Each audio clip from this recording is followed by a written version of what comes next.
Tracy Green. I help direct the COBRA on opioids and overdose at Rhode Island Hospital. Thank you for joining us today. We're really excited to hear more about visual abstracts and how to optimize our research and reach as many people as possible with the hard work that our teams are and with research that they've been conducting. So we're delighted to be here today with Douglas Lash, who will be sharing with us some of his guidance and suggestions. So Doug is a fourth-year Doctor of Pharmacy candidate at the University of North Carolina Eshleman School of Pharmacy. He's currently on the editorial advisory board for the Journal of the American Pharmacists Association, or JAPHA, as some may know. He and other members of JAPHA worked to develop and advertise a template that allows authors to create a visual abstract that accompanies their journal articles when those are posted on social media. So Doug is currently seeking pharmacy residency to pursue health systems administration and leadership to have an enriching career building pharmacy services with patients in mind. And we're excited to have Doug in today and look forward to the discussion and exchange with you all too. So welcome, Doug. Tracy, thank you so much. I appreciate that introduction. That takes up all of the things I was going to say about myself, so now I don't have to. I appreciate you guys at COBRA having me here today to go over sort of what we did to create this visual abstract template at JAPHA, and tell you guys a little bit about, some of the things we figured out along the way. Like Tracy said, I am a fourth-year pharmacy student at the University of North Carolina. I'm also an editorial advisory board member of JAPHA. And so my background is in chemistry. That's where I got my Bachelor of Science. And then, of course, pharmacy. It's not in visual or graphic design or software or technology or anything like that. And I wanted to bring that up from the get-go because I think it illustrates the idea that it does not take an expert or someone with wildly creative ideas or visions in order to do what we're going to talk about today. I'm just going to share some simple tricks to maximizing your exposure on social media and your overall readership of your published work. So the caveat here is that I'm not the best social media user. I'm not an influencer like we hear about today. If you're already well adept on social media, you may find this presentation a little less helpful. But I'm hoping everyone on here can take something out of this. And if you have any questions, feel free to jump in. Otherwise, write them down and we'll have a great Q&A session afterward. So let's get started. On the agenda today, I'm going to introduce sort of the utility of social media and visual aids in article dissemination. Like any good healthcare provider in the making, I'm going to use real studies and data to, of course, back up my claims. We're going to discern the proper components of a visual abstract, learn how to create your own visual abstract in sort of a workshop type format, and then determine the best practices for scientific use of social media. So first things first, social media use. I can take an educated guess that nearly everyone on this call today has used one, if not many, of these platforms. And that's because 4.48 billion people worldwide use social media as of last July. And that's about 60% of the population. And it's more than doubled since 2015. The average user has 8.4 accounts. That's maybe a little bit more than what I have, or maybe I'm underestimating and, are in line with everybody. And those are used for various things. As you can see on the screen, we have Instagram, LinkedIn, Facebook, and Twitter. You can use them for photos, videos, communication, work. And there are, of course, many other platforms out there available. 99% of users access social media via a mobile device. That's 4.43 billion people. And I say that because we're no longer scrolling on full computer screens with lines and lines of text. It's now very simplified, maybe a little bit of text. Mostly visuals are what the majority of social media users are seeing when they're scrolling social media. And where there's these larger accounts, there are a ton of others. And the industry is only growing and attracting more users every day. For the purposes of this presentation, we're going to focus on Twitter, the big one for a dissemination of articles and academic purposes. Of course, there are others, but that's sort of where we are going to focus today. And the reason why we're focusing on Twitter is that because it has all of these tools for scientists and academics to use, or everyone else for that matter, more than maybe, say, other programs do. The first one are hashtags, very popular across all platforms. I would say it's biggest on Twitter. I think it originated there. That's where one user puts a £sign in front of whatever word that they want to search for. So if it's hashtag Apple, you're going to find people posting all about apples. In the pharmacy world, we use Twitter RX. So if you're into pharmacy Twitter, you're going to put Twitter RX on your posts, and that's going to come up and other people can search that. I hear you guys have one at Cobra as well. So I'm sure you guys, if you use Twitter and you're familiar with Cobra, you've used that before. The next thing is QR codes and hyperlinks. Meetings and conferences are big on using these things. Post where you want to find or want your readers to find a website or further explore a topic that's more than just your post. That's where you would use a hyperlink or a QR code. Community pages or groups of people with mutual interests can create these pages where they can promote or communicate amongst themselves as an entity. Maybe a business or an organization can use these things. You can create events or gather as a group, or just talk and share ideas. This is very big on Facebook. I think Twitter allows it as well. Ads can be the bane of our existence if you are a frequent social media user. You can, of course, use ads yourselves to sell a good or sell a service, and it can be a little strange when the ads start to be tailored to your interests. People think they're listening to you, and you're talking about, I don't know, plants, and you see an ad for a plant, and that can be a little interesting. I'm not sure of that realm of things, but I'm sure it's out there. And then finally, scholarly interest in social media.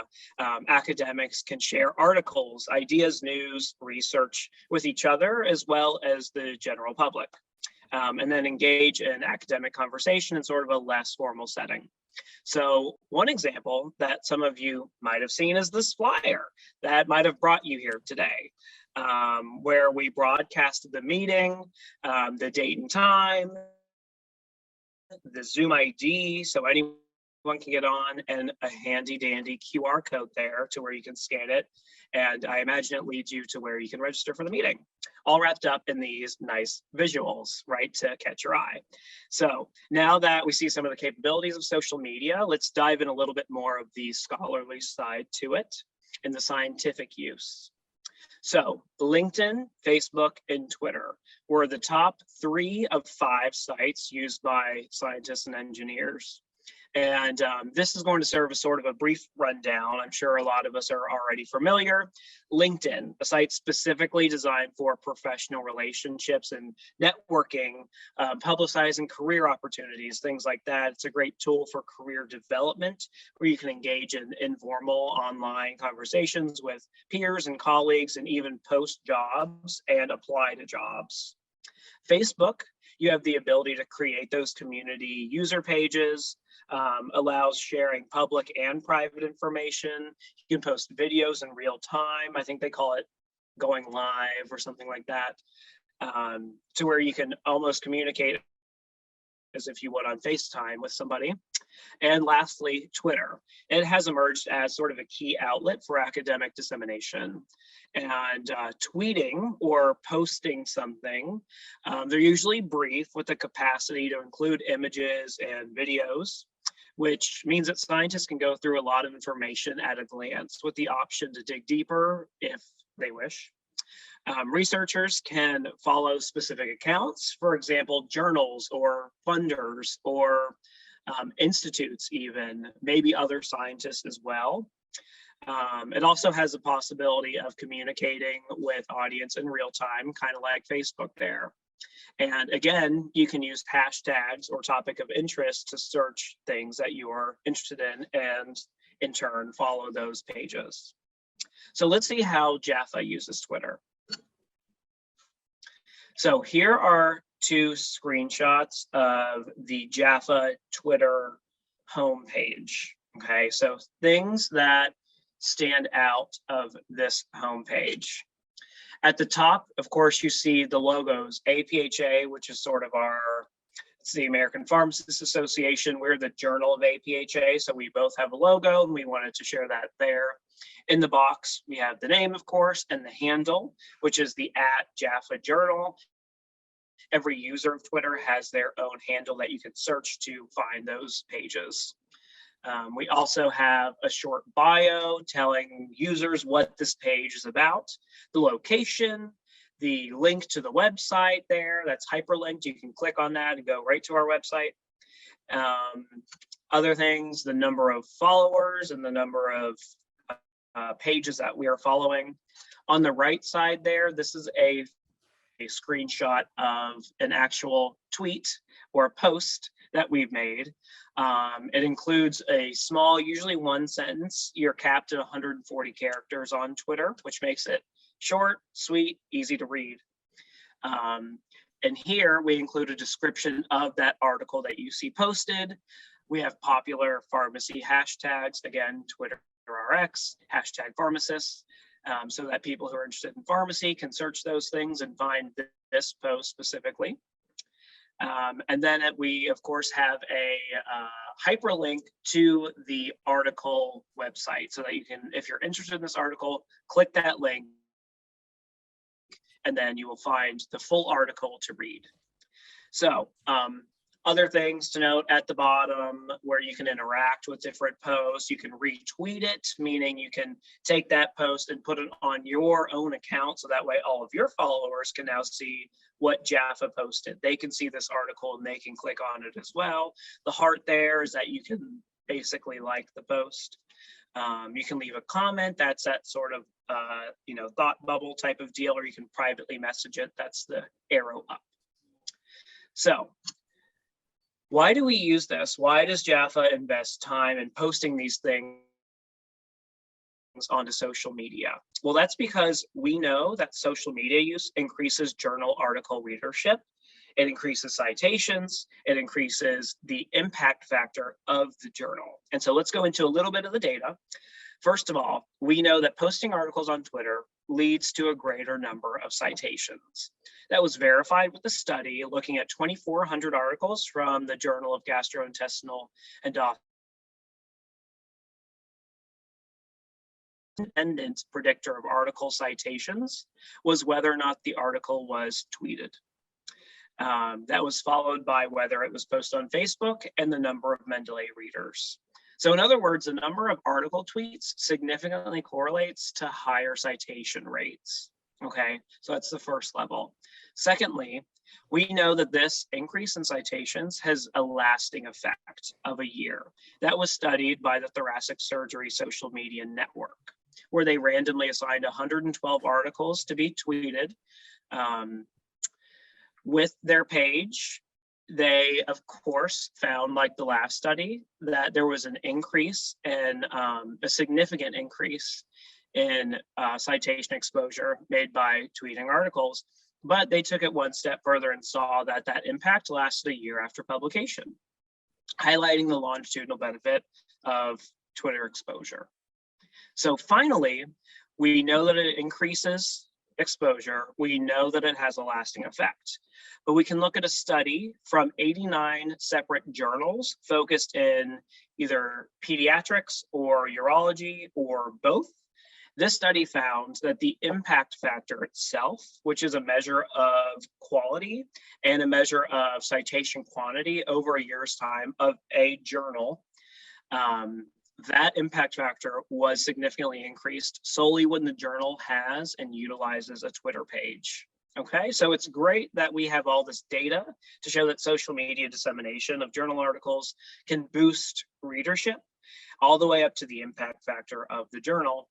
But with this rise in social media used for this purpose, you can imagine users can become overwhelmed with the sheer amount of stuff they're seeing online, especially as it relates to scholarly endeavors. And it kind of poses a question of how does an author, how does a journal, how does a institution differentiate their posts from others? Well, my question to you guys is, who here is a visual learner? I know I am, and 65% of people are. That's the estimation. So with this theory that information doubles every 2 years, it can be difficult to sift through the vast amounts of information that we're seeing online to find something that piques your interest.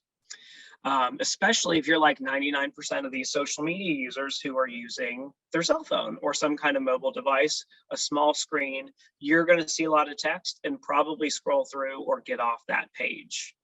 So how does using a visual aid, which might be eye-catching, actually improve dissemination? Or does it rather? It's the idea that it might be catching attention, but is that data-backed? I can tell you it is. The Annals of Surgery looked into this question by taking 44 articles posted to Twitter, and they posted half of them with the title alone, and then half of them with a visual abstract. And we will get into what that is shortly. And they took a 4-week washout period. So they had those online. They allowed 4 weeks for all that kind of hype to die down. And then they posted those same articles, but switched it. So now the ones with just the title had a visual abstract. The ones with the visual abstract now were just a title. So they concluded that when tweets were posted with the title only, each tweet averaged about 3,000 impressions, which are just views online, and 11 retweets, which again are when I, as a user, take that post and put it on my own account for my followers to see, which really expands the amount of people that are seeing this article. However, when the same articles are posted online with the visual abstract, each tweet averaged 24,000, give or take, impressions and 92 retweets. That's a 7.7-fold increase in views and an 8.4 increase in retweets. And those numbers were statistically significant. Of course they are, because that's quite the difference. Article visits, which are the people who are actually clicking on your article to read the full thing, averaged 66 visits with title only, whereas with the visual abstract, they averaged 175 visits. That's almost a 3-fold increase. I would be happy if any article that I posted had 175 people reading it in general. And I think if I can make that happen by just making a visual abstract, I would do so. So we can confidently say posting tweets of your articles with visual abstracts leads to more article views. So we see the importance here in what we're doing. Now let's get into what a visual abstract is and its components by giving you a brief background. So what is a visual abstract? I wanted to first compare it to an infographic, which I think is something that most of us have heard about. It's a fairly popular concept. Visual abstracts are a representation of key findings, typically found in the abstract portion of an article. An infographic, however, usually contains charts and diagrams and text and color and all these things in order to represent information or data. It's sort of a standalone picture, and it's usually very long, or at least longer than a visual abstract, which a visual abstract, the goal is to accompany an article so that way people can quickly get an idea of what the article talks about just by providing, certain components, again, that you would see in the abstract of your paper. So that way they can get an idea and hopefully click on the article and read more. So it's mostly just an eye catcher, right? So let's break it down a little further to see the components of an effective visual abstract. I want to start by saying there are an infinite number of ways to visually represent research. This on your screen is an example of a basic infographic that I made as a template to provide to our authors. So let's break it down into its components here. Number one, the title of the article. Number two, the study objectives. 3 is an intervention that was made, the purpose of the article being published. The results are the next thing, and I add a visual summary of the results because that's typically where you can get the most bang for your buck in adding graphics or any kind of like eye-catching visuals. Number 5 is the journal or the logo of the journal that your article is published in. And number 6 is the infographic creator, which was me, including the Twitter handle. You can also, instead of doing the person who created the infographic, or in addition to, put the author of the article itself, and or the citation of the article, maybe the DOI.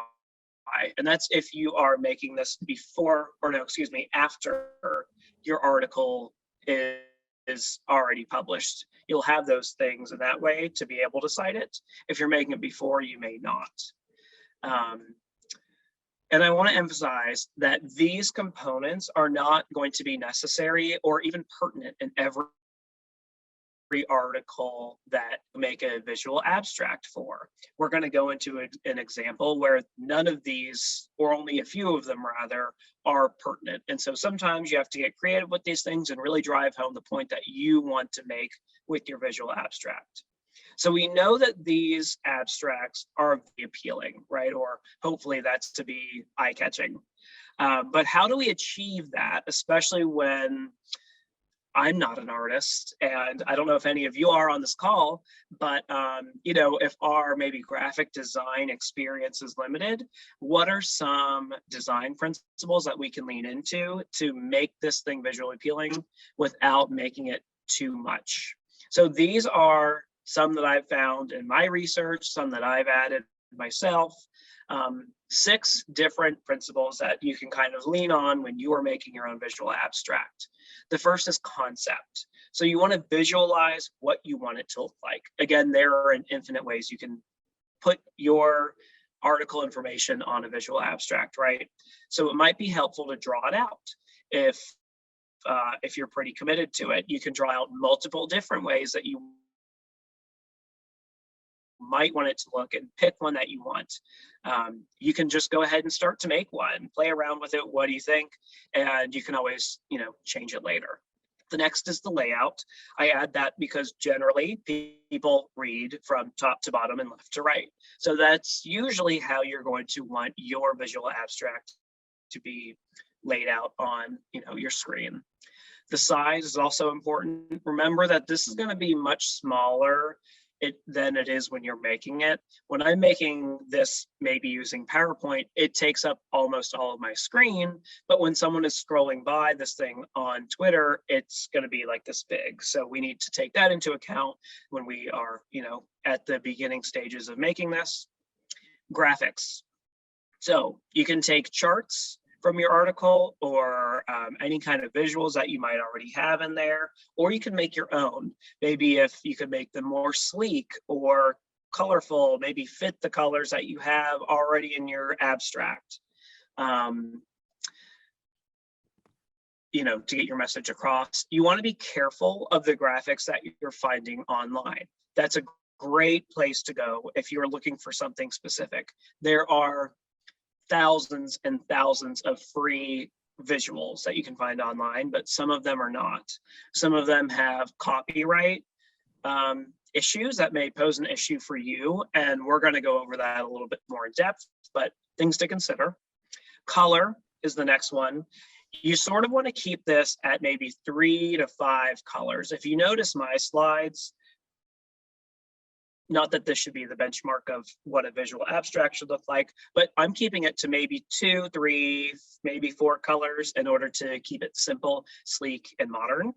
One great tool and tip for you guys is that if you've never used it, the eyedropper feature that you find in PowerPoint and some other softwares, you can match colors exactly to what you need them to be. I've used that plenty of times before. The journal may require you to use their own colors, but either way, you would like to match them as good as you can in order to have some consistency. The last thing is font. Again, limiting the number of different fonts you have will be important. Sticking to maybe 1 to 3, I think, is a good number. Sans serif, if you have ever heard of that, that's what all of my font is. That means the little lines on the top and the bottom. So if you look at the top of my slide for every pharmacist for all of pharmacy, I think that's sans serif, or that has serif. So that can get a little bit confusing for people when the writing is small to see, you know, the hangover on all the letters. Sans serif is generally easier to read. And then the size of your font is also important. You want to make sure that you are, again, limiting the number of different font sizes that you're using. But how do you make sure that your font is not too small? Since all of these softwares are going to be different, and we'll get into that, a good way is to take a step back, maybe 3 to 5 feet, make your visual abstract as big as you can on your screen and see if you can still read every detail. If not, then you might be too small and you should, increase the size. So, principles of visual abstract making. This is a good way to just take a step back and say, okay, am I doing this correctly, or am I in line with where I should be? I want to start off with saying visual abstracts are not wordy. They don't contain every detail that's in your article, because we want our authors to go and, or our readers to go ahead and read our article itself. They're also not used to make clinical decisions. Again, it should not contain every piece of info as your article contains, and then they're not a substitute for reading the article themselves. A few things to focus on. Number one is the user. What do we want them to see? Do we want them to know just the high level details? Is there something specific that you would like them to see when they're just reading your visual abstract? You decide that and make sure you know what's important for you and your users and your readers to see. You don't want to aim for perfection. So you don't want to think, what would make this a perfect infographic? This line of thinking will prevent you from ever starting, and that's the worst part. You just want to think, what will make this a little bit better, a little bit cleaner, a little less wordy, a little bit more effective? Creativity requires restraint. So if there's one thing I've said over and over, it's that you want to dial it back a little bit. It's great to engage in your creative side, but that doesn't mean using every color and every font that's available to you. Having some thoughtful restraint with the design and information that you put can be helpful to paint a clear, concise picture to your audience.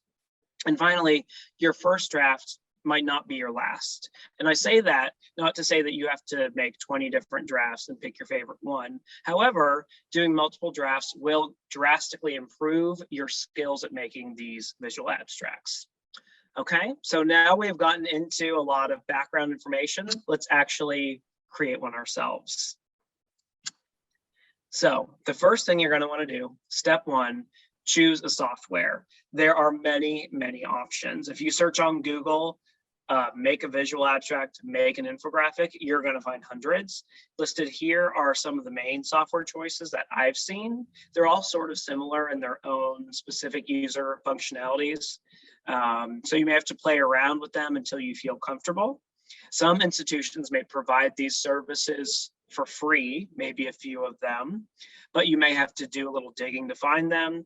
If you're planning to publish this in a specific journal, they might have a template for you. Take Jaffa for an example. So that kind of takes away this need for you to find one yourselves.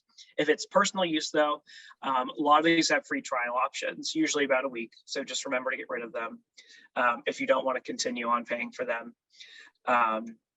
And then just play around with them. Most have templates and text and backgrounds and visuals to get you started. Sometimes I like to scroll through those templates to see sort of like if I want to improve on how I want to portray something. It just gives you ideas. From experience, I prefer PowerPoint because entities that we work with, like UNC, for example, or Jaffa, typically have a PowerPoint presentation that they send to their authors, and I can just easily use that. So it's easiest for me, but this is really up to you to figure out what you enjoy, what are some of the features that are valuable to you when making this visual abstract. My takeaway for this is don't feel overwhelmed with the number of options. You don't have to try all of them. Maybe start with PowerPoint. I think that's a good place. Or, Canva, get used to it. Maybe try another one out if you want to, but just see what you like. And for the purposes of this presentation, we are going to go forward with PowerPoint. So number 2, choose an article. You've probably already done this because you are writing an article yourselves, it sounds like. So for this workshop, I'm going to be using an article that I wrote with Dr. Pamela Heaton, who is the editor-in-chief of Jaffa. We wrote one together about the development of this visual abstract template, and it was more of an editorial, not a trial by any means. So we're going to kind of get into the nuances of if you have an article that's not exactly a typical clinical trial. The important part here will be to hone down that information that you want to represent to your readers. It may be difficult because you think all this information is valuable, but if you can hone it down, the prize will be that readers will look at your visual abstract and then click on your article and read all those things that you find very important. Again, those key things to include are sort of the title, objectives, intervention, outcomes, journal authors, infographic creator. However, some of these articles like mine might not have all these things. So you really have to tailor your abstract, your visual abstract, to the details you want your articles, your readers to see. So let's get into, we know the information, we know what we want to put. Let's figure out the layout that you prefer. It can be helpful to draw this out ahead of time if you want to, or if you're going to publish in a journal like Jaffa, they might be provided for you and you just have to choose the best one. So here's our first example. As you can see, it uses some of our Jaffa colors, which are red, black, and white. We use gray because neutrals are pretty easy to match with other colors. Of course, we have the Jaffa logo on there. We definitely want to include that logo for our publishers. The second one is a slightly different color option that we use that's more in line with this PowerPoint that I'm using, and it's of APHA, our mother company or what have you. For this one, it's more of this 2/3, 1/3 layout. Either work for you, it's what you prefer. This third one here is a more simple option. Again, using that 2/3, 1/3 layout, just 2 colors really. And this is ultimately the logo or the layout that I chose for our visual abstract. A simple tip that you can use if you are making your own layout is to use visual fields. And by that, I mean literally going into your PowerPoint, clicking insert, shape, and putting a box on there, making that box a certain color. And essentially now you have to, yes. Yep. Sorry, thought I heard somebody. And so now you have 2 different areas of your slide that you can now utilize. As long as your text is not too much of a different or a similar color, you need to have some contrast there. So now we can start adding information once we figure out what we want it to look like. Starting on the left, you can see the text boxes that we already put in there for our creators with the title, objectives, interventions, results. This is of course optional, but we thought it would be helpful. The backbone information that you should really be including in your visual abstract, again, title, the logo, which we already have, and then the author information there. You don't need the full title if you don't want to, but I thought it was important for readers, say this visual abstract got separated from the article, users can easily take that title, search it, find the article, and then read it themselves if they want to. So now that we have this baseline information on here, let's go into more of the larger details that might be more eye-catching so that we can really tell readers what our article is about. So we want to add these main messages, and these sections include things like the objectives, the interventions, the outcomes, whatever your main points are. For this article, mine specifically, we wanted to broadcast a few main points because it was, again, a little different than a clinical trial. We want to say that social media and visual abstracts are helpful, like we talked about. We want to make it easy for you to make your own visual abstract. So that was a big point of this. And then number 3, we wanted to provide information for users to read more into, and that was that hyperlink that you see there. So these components, in a sense, are the meat of the visual abstract. Some tips on adding these components in. You want to limit your text. If your article allows, provide only a few words for each of your messages, maybe 5 to 10. And if possible, try to substitute wording with charts or graphs from your article. Maybe make your own, maybe just use simple logos. We'll get into that as well. Make sure they're easy to read because text can change. So you want to be wary of that, especially if you're making a graph or a chart within PowerPoint, within that slide. They might automatically change it for you. So things to be aware of there. And then another useful tool that I wanted to talk about is the ruler that comes on the top of your page when you're using PowerPoint. Now that we're adding things, you want to make sure they're lined up well. And so you can either use those numbers to physically line things up, or these little red lines will pop up to make sure that they are aligned with other components of your visual abstract. And so that can be a very useful tool for making something visually appealing. Finally, we're going to add some visuals. And so for this, I wanted to keep it simple. You don't really need visuals, but I think it can make your abstract a little bit more eye-catching. Here, in a very simple way, I added the Twitter logo to the relevant areas because I thought it was easily recognizable to users who are scrolling social media. They may think, oh, this is a article about Twitter. I want to read more. Maybe they're just going to think it's a bird. Who knows? But I thought it would be, a little bit helpful. So PowerPoint offers a great set of icons, which I wanted to point out for you guys. This can serve as a great way to add interesting visuals without scouring the internet for them. Referring to the screenshot there at the top, you can literally go into insert, click icons, and there are hundreds of different ones that are all very simple, all 1 or 2 colors, and you can search these things to figure out what you want in your article. I think they have more of a professional look to them because they're so sleek and simple, but that's sort of just my idea on that. Another place you can find visuals is, of course, online, like we talked about before. However, not all these images are free, and you should not be using them if they are not, or if they are copyrighted in a specific way that tells you not to use them. And it's important to be able to identify images that are copyrighted, and it's not easy per se. A simple Google search, though, can allow you to figure out, okay, is this usable? Is it not?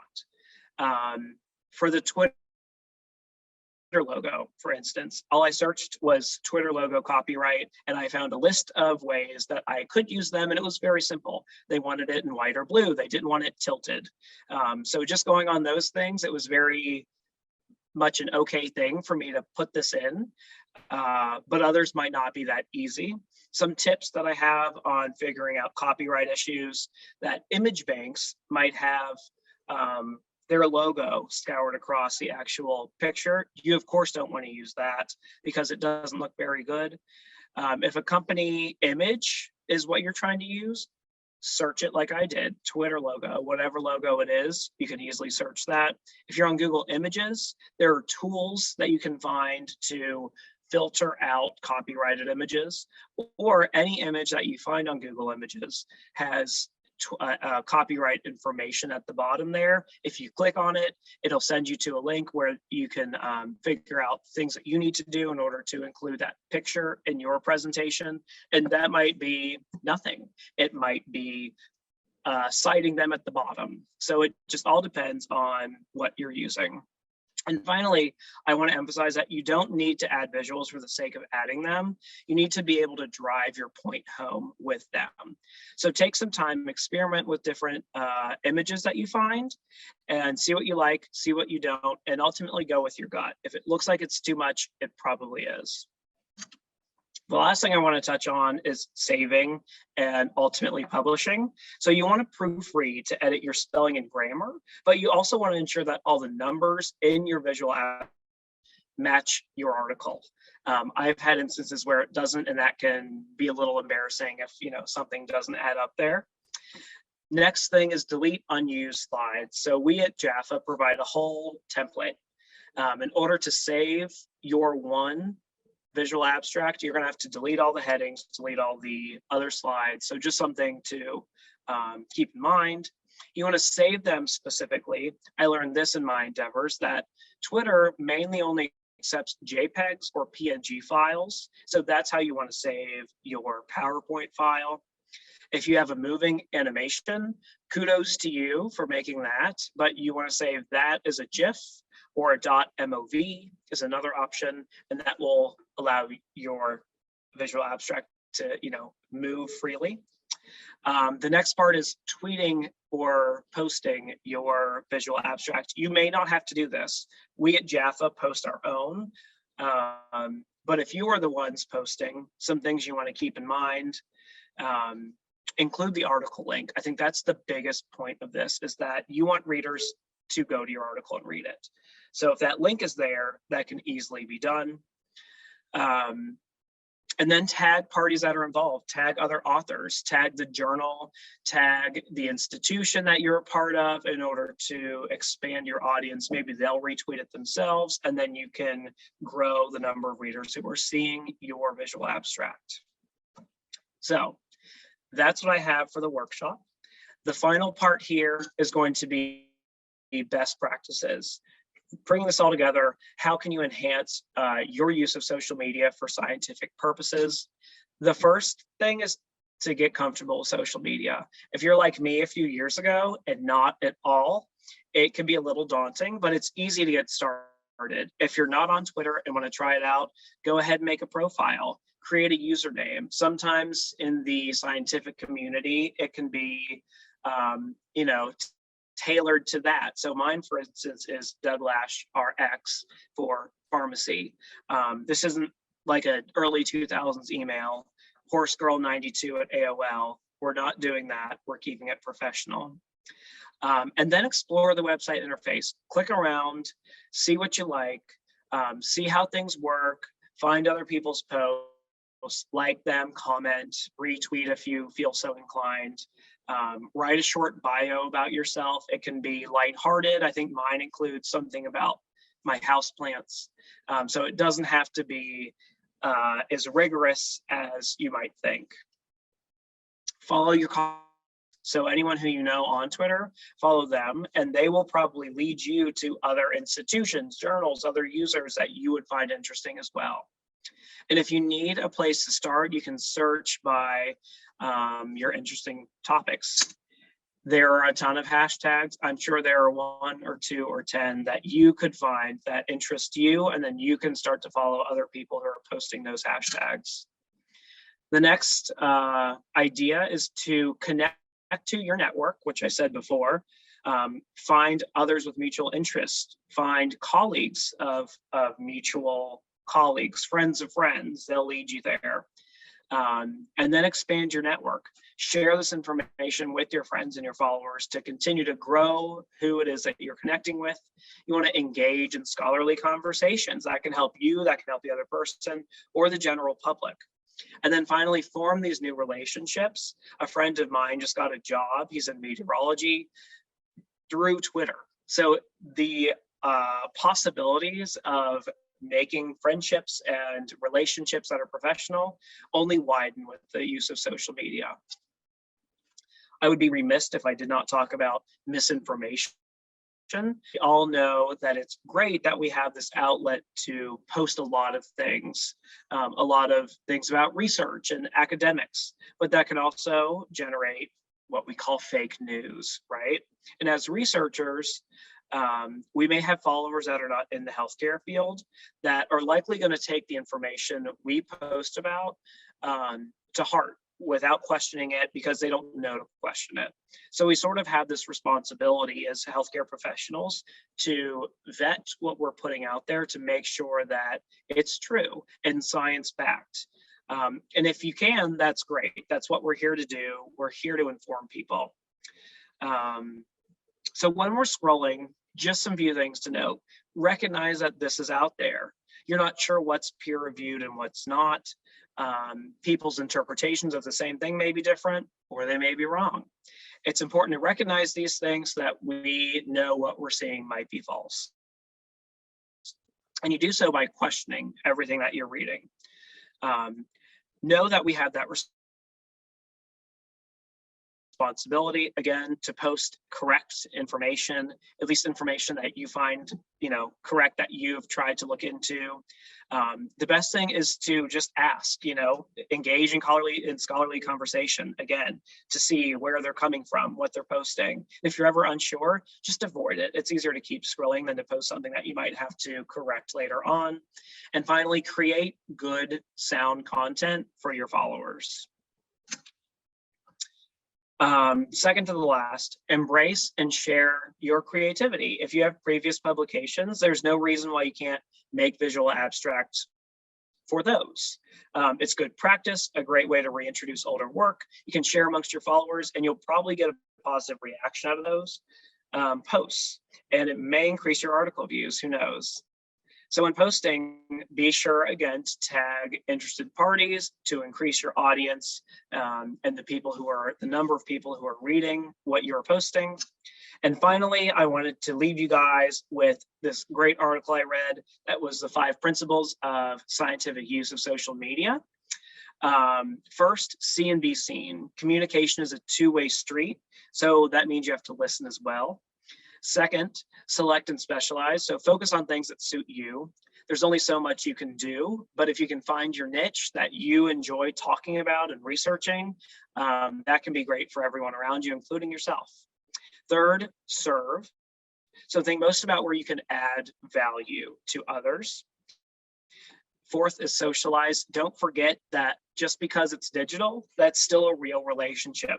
Maybe it could lead to a job or a best friend or just a good colleague, someone you might meet at a conference. And fifth is strategize.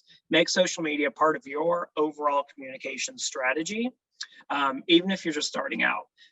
But don't let it take up all of your time. We all have made that mistake. So with that, I want to thank you all for listening. Here's some sources. I can send this out later and I'll open the floor up to questions. Awesome. Thank you so much, Doug. This was amazing. I see, so we did have one question posted in the chat. Nicole, are you here? Would you like to I can unmute you. I think you might be able to unmute. Yeah, there you I go. am here. Oh, we lost you. Might have to unmute. Oh, there you go. When you were talking earlier about impressions and the number of times more you get from posting with an image, your numbers were really high. And so I was wondering, do you know what size profile on Twitter that was based on? Because those numbers of impressions are quite large, and I would think that you would actually have to have quite a large follower number to get those impression numbers. And I was wondering if you knew what the size of those accounts were that they were using. Yeah, no, that's a great question. And it's very true. You need a big following for people to, see what you're posting. I'm not sure of the number. I think it mostly has to do with retweets, right? So you're taking someone with an X number of followers and now they're posting it for theirs. And if that's happening, I think the number was 90 times over or something, you are exponentially increasing the number of people who are looking at your post. So I think that when I was, trying to assess where these numbers are coming from, I think that might have the most relevance. But other than that, I'm not quite sure of the number of followers that you would need to achieve those big numbers of readers. But that's a good question.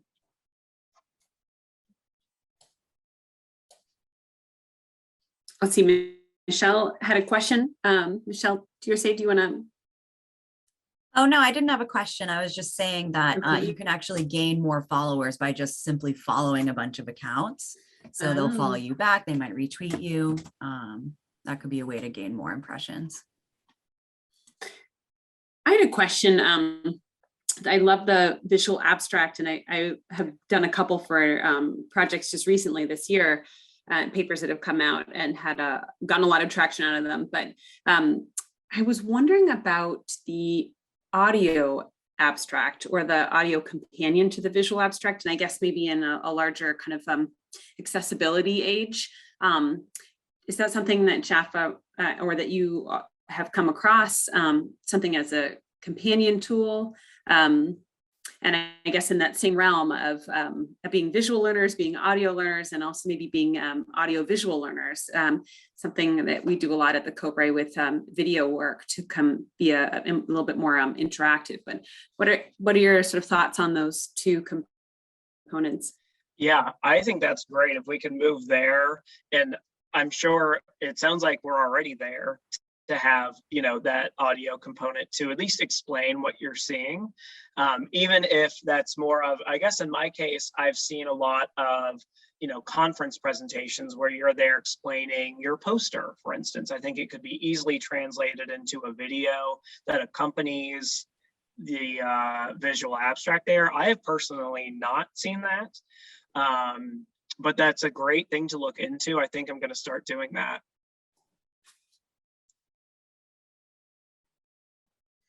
Yeah, there's probably quite a lot of science to it, come to think of it, like how long and how,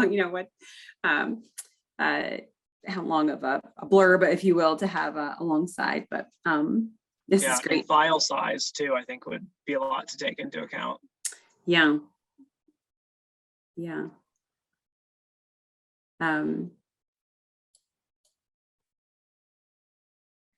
Any other questions from the group for Doug, or experiences doing visual abstracts, or that you'd like to share? And thank you so much for posting about the options on visuals that are freely available in the chat. Those are great. And just in case people can't see them all, links to Pixabay and Photor. So for Canva,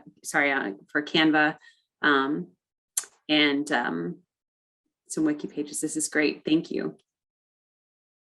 Yeah, I'll say Canva is one of my favorites. I think if you're savvy at making these things, Canva can be a great option to really expand your